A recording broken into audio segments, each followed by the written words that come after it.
শীতকালের দুপুরে যদি গরম গরম নরম নরম সরু চুকুলি পাওয়া যায় তাহলে আর কি চাই বলো, তাও আবার খেজুর গুড় দিয়ে।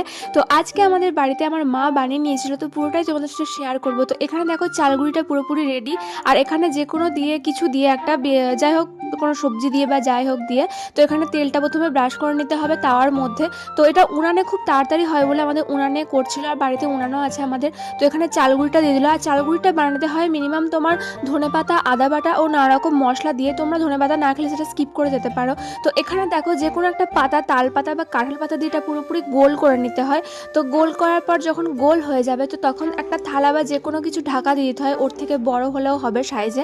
তো এটা ঢাকা নিয়ে নিয়েছে, এবার ঢাকা দেওয়ার পর তুলে নিয়েছে। তো এটা বানানো খুবই সহজ, তো তোমরা অবশ্যই বাড়িতে ট্রাই করো। আর আমি এ দেখো প্লেটের মধ্যে সাজিয়ে নিয়েছি। তো এটা খেতে দারুণ ছিল, অসাধারণ, আর শীতকালে তো পুরো সেই লাগে।